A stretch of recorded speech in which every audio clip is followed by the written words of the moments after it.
So, hello and good evening, everyone. As the topic says, I'm going to talk a little bit about ethics. And I know ethics seems like a very dry topic, but let me assure you, this is not a moral science lesson that you used to have back in your school days.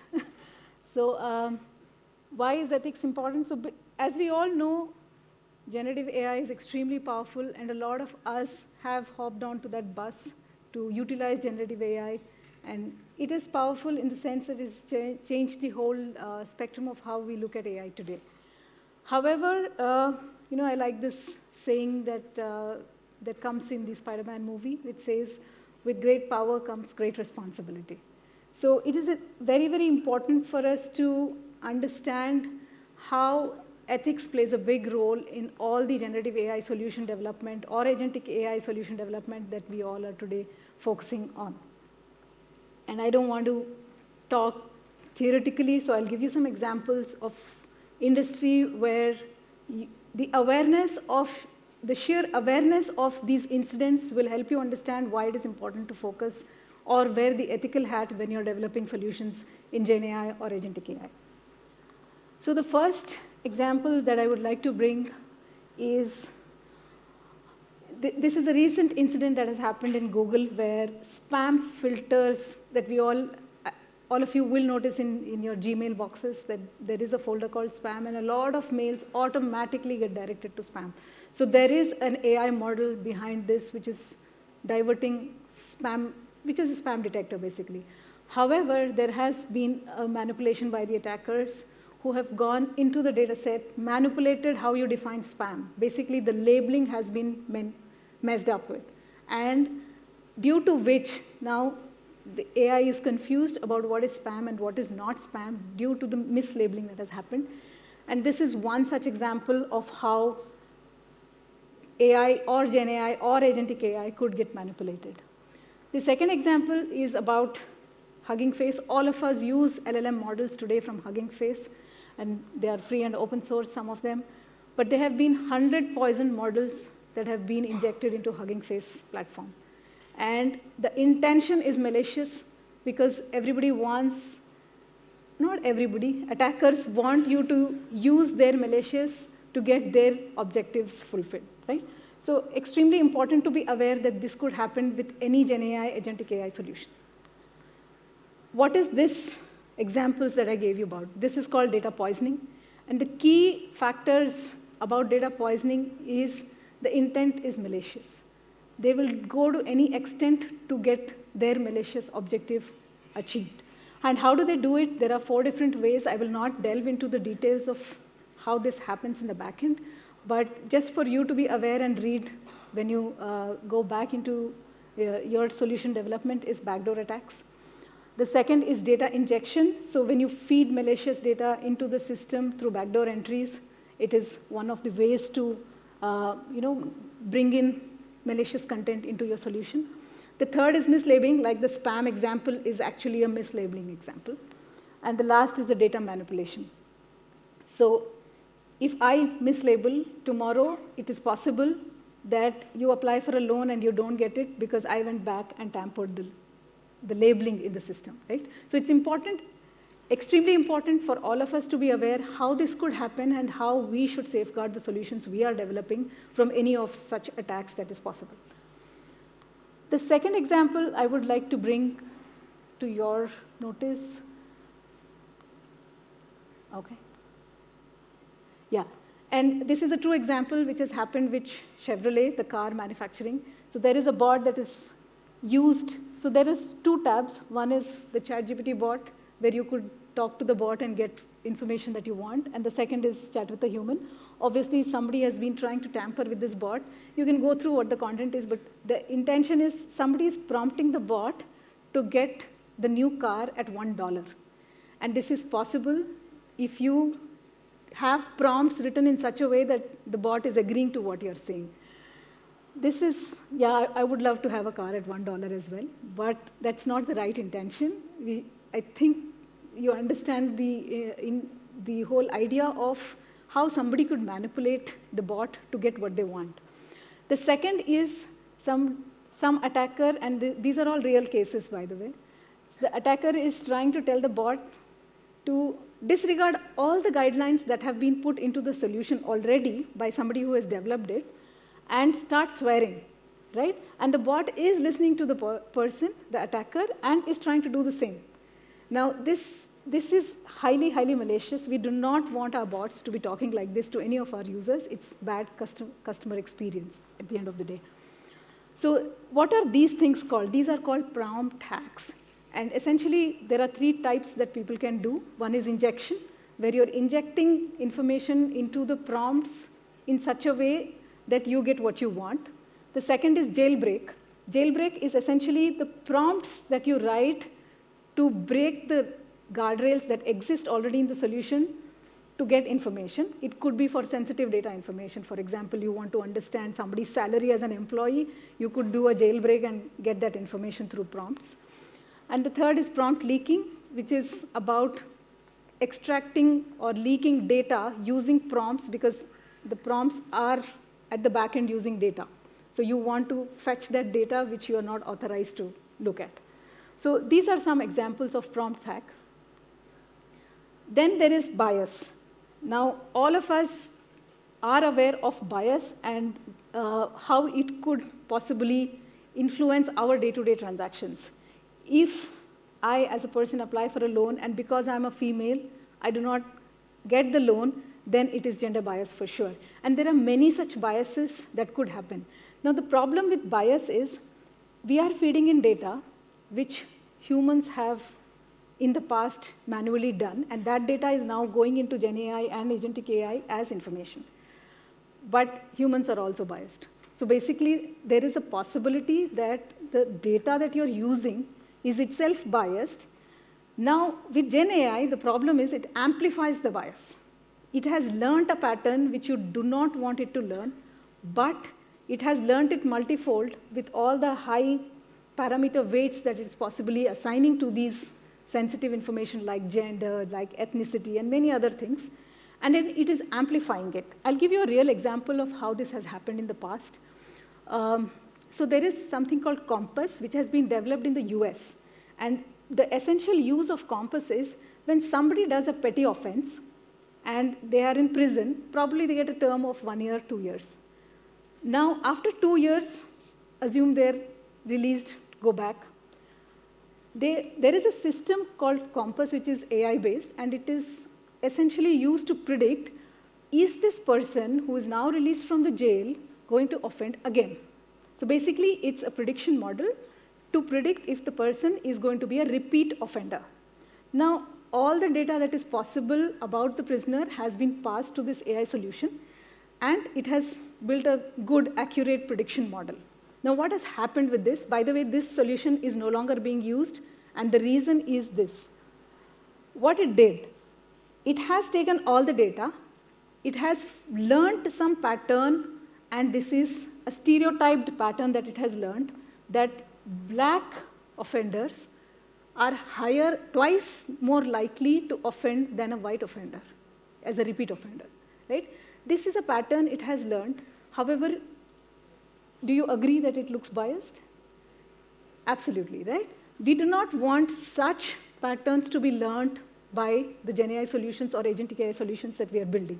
So it's extremely important to understand that the data that you are feeding, even if it was humans also make mistakes. So you have to monitor that data that you're passing to generative AI to ensure such stereotypes, such biases do not creep into your system. And if they creep, let me assure you, and there are some good articles and white papers about this, generative AI is known to amplify such biases.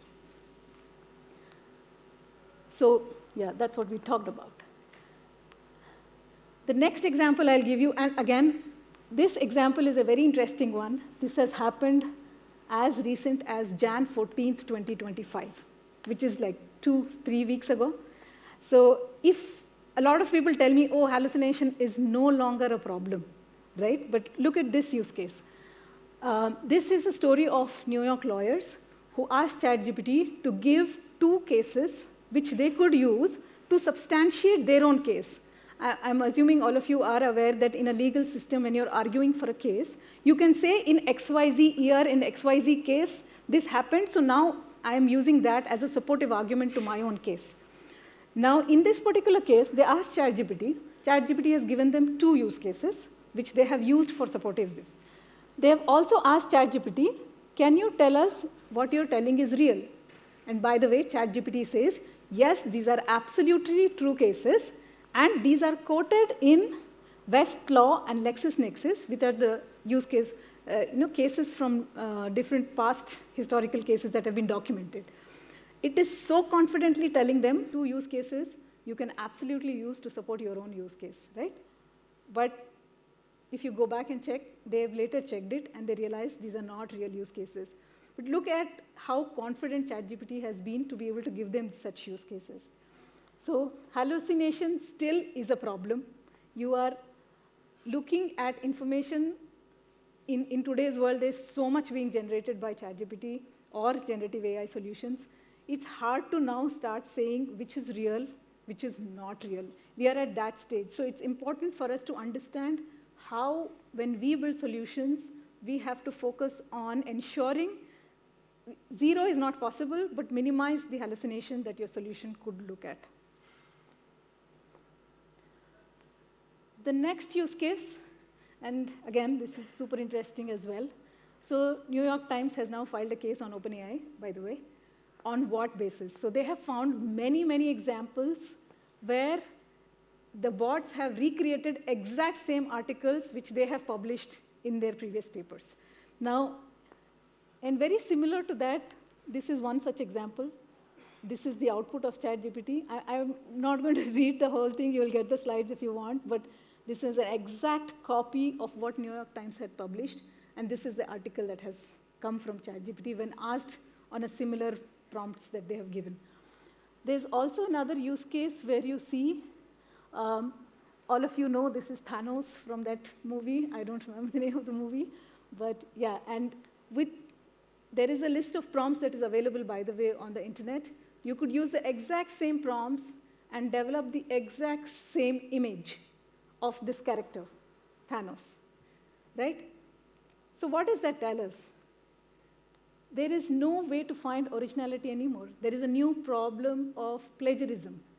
Every time somebody is writing a new article, there is no way to find out, is this person's original, or this is somebody else's that you're just taking from these bots and copy-paste, right? So there is this problem, and there is no mechanism today to have data provenance. People are trying to trace back in their generative AI solutions of where did the solution, this response came, but can I trace back and say which article, which document did the response come from, right? But the whole purpose of LLM is that it is giving you response from a collective resources. Now it's hard to pinpoint and say which document did the answer or response come from. So it's important for us to have these in the back of our mind when we are developing such solutions. And plagiarism is now a whole big debate, especially in the music and art, if you know that you can use AI to generate art, you can replicate Picasso, you can replicate A.R. Rahman, anybody. So this is a new problem, and I don't think we have a solution anytime soon. The next is, of course, this issue of, are you aware of this thing that happened? When ChatGPT was launched, Samsung had this big issue of a whole data leak, so they shut down all ChatGPTs or any LLMs in their resources availabilities. So this was one big issue that happened. There's also now a new issue. So the Italian watchdog has accused ChatGPT of privacy violations. It is believed that there is ways you can write prompts to all these GenAI solutions and still get all the sensitive information which is classified as sensitive in the databases, right? So very, very important to watch out for data privacy. I also read this interesting article by a researcher called Milad, and he tells how you can use all these prompts on the LLMs to fetch email addresses and phone numbers of people. So it's really scary if you think about it that way. Like, I don't want my email address and number to go anywhere. I'm sure you don't want either. And the last thing that I want to speak about is Yeah, so this is one example where a user has written that his dog had some issues. He got a blood test for the dog done, and the blood test report was also there. But the vet couldn't identify what was wrong with the dog. However, he put this blood report and the symptoms of the dog and fed it into ChatGPT.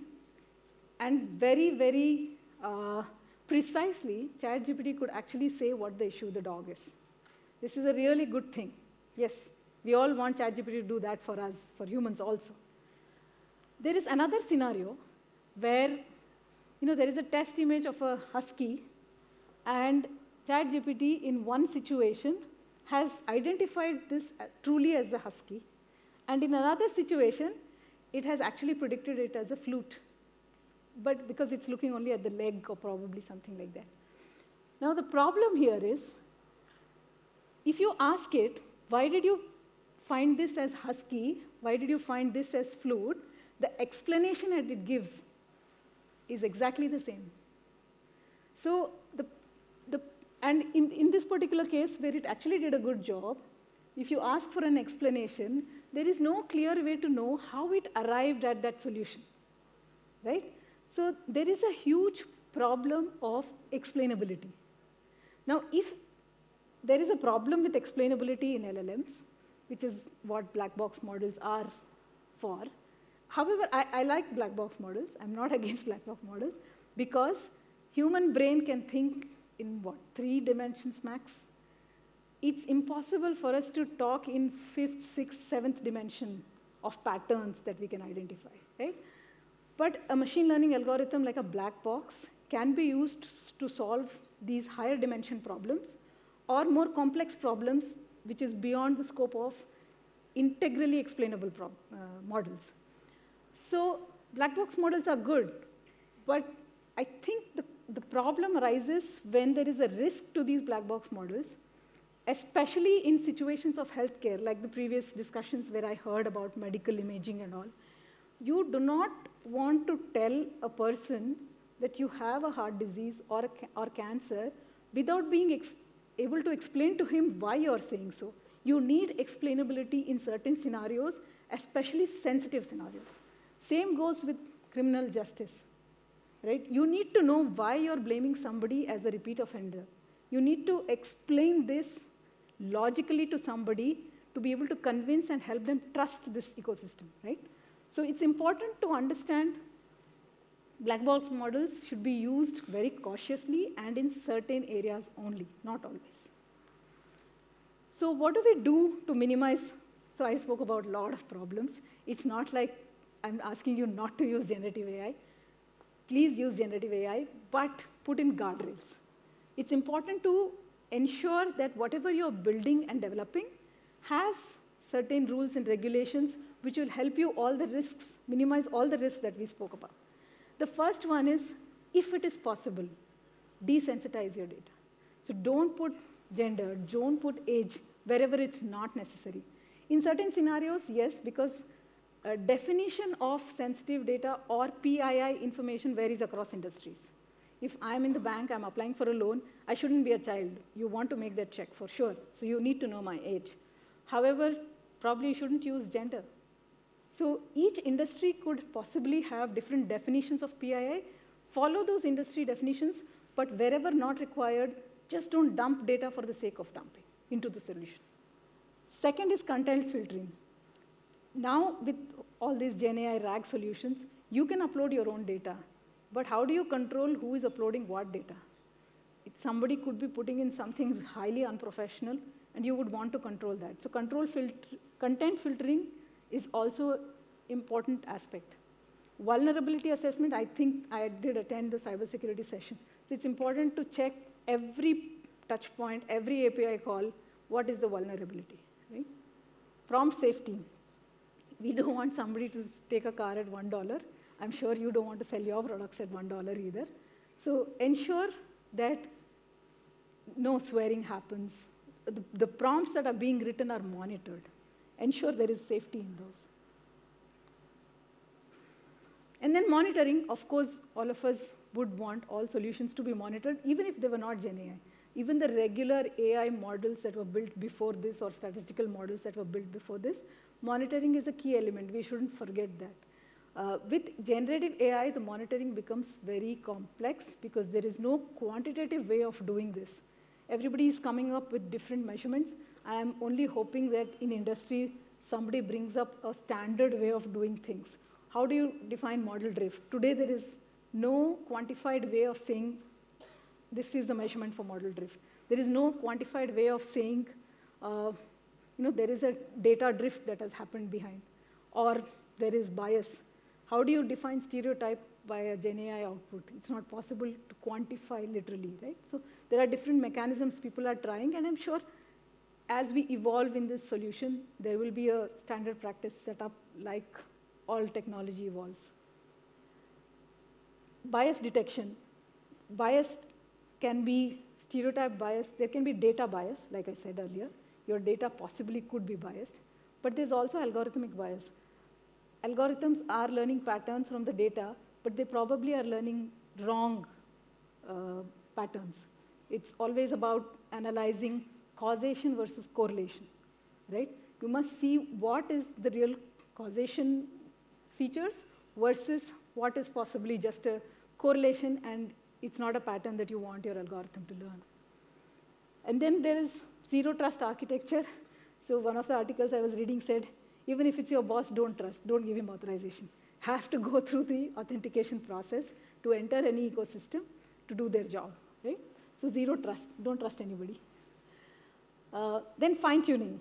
One of the reasons fine-tuning came up, and it's very, very important to keep that aspect in mind, is fine-tuning is, as you all know, on your own data that you're tuning the parameters. So it basically helps in reducing the hallucination. The more you're tuning the model to your own data, the reduced is the hallucination. And then the response quality will also improve because fine-tuning is then adapting to your data and all the weights and the parameters are reset. And last, but not the least, is the human in loop. Everybody spoke about it, so I won't go deep into it. But it's important that all these solutions that we are building have a human. I know a lot of people are talking about agentic, and I did hear a lot of sessions about agentic AI. You want autonomous decision making. But we are not matured enough to get into autonomous decision making because these checks and balances are still not matured. As we tend towards more maturity, I think it's important, it is possible to have more autonomous decision making of whether I should get a loan or not. But right now, in the current scenario where these are still evolving and not so matured, it's important to have a human in the loop. So that's all I had, but yeah, open to any questions that you may have. Thank you so much, Sridevi. Absolutely, ladies and gentlemen, was a really, really interesting session, a session that speaks volume of things which are very, very important because all responsible governments are even talking about it, how important it is to not just have AI and generative AI, but its use in a very responsible manner. Questions, anyone? Please raise of hands. Can we get a mic quickly to Sir, please? We can start off with you, sir, and then we'll come to sir. Whichever mic works first. It didn't work. Oh, it worked. We are using the custom models, right, which have already been trained. And you talked about the biases that are there, like gender bias and all that. So how is it practically possible to avoid these biases? Because if we are using the already pre-trained models, right, what do we do? I mean, how do we prevent those biases now? Fine-tuning. Okay. You should try and do fine-tuning. Also, when you fine-tune, the parameters get reset to your own data, right? So okay. What it has learned from other sources could be biased. I don't know what data is going into each of those LLMs for training.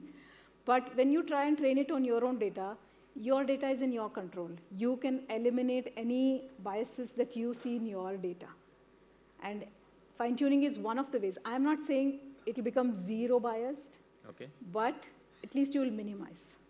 Okay. Hello, hi, madam. Yeah. So ultimately, these models are trained by data that is lived by humans. Yes. So as long as there is bias in humans, will these models always have bias? How can we get rid of it?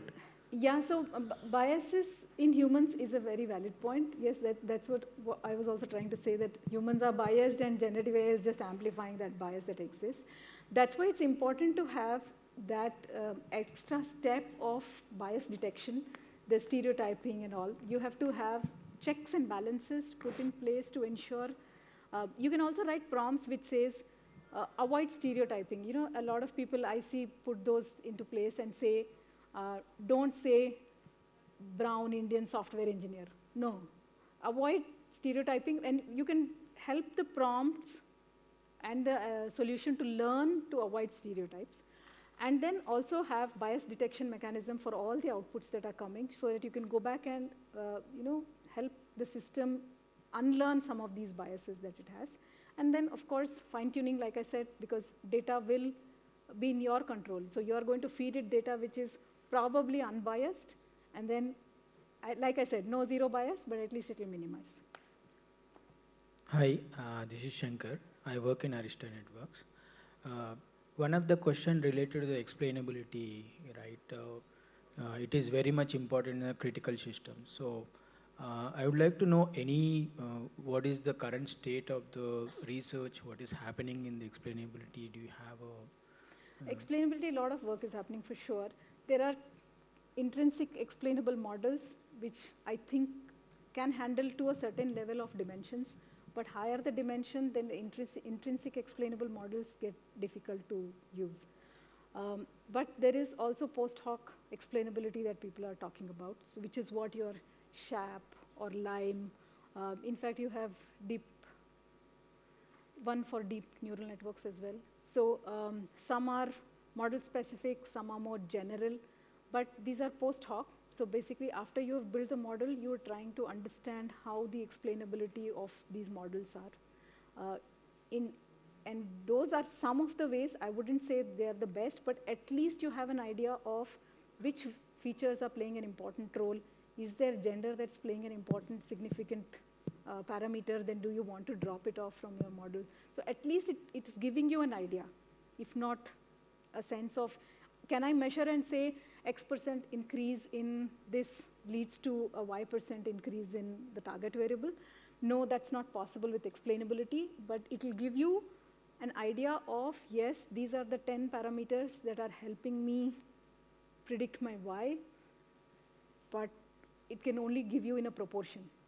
So at least post hoc explainability is key. And that's what people are tending towards, given that it's impossible to understand how the black box models work. I couldn't hear your question fully. The scale of how the GenAI and agentic level solutions are coming for the text and all other areas, explainability is not there in that level of to support that. So yeah. So if you see the newer models of LLMs, the Omnis and the I don't know the new ones, but they are able to give a reasoning. okay. So if you ask them, tell me why did you say so, it will try and give you an understanding of why it said so. But again, it's not as good as the intrinsically interpretable models.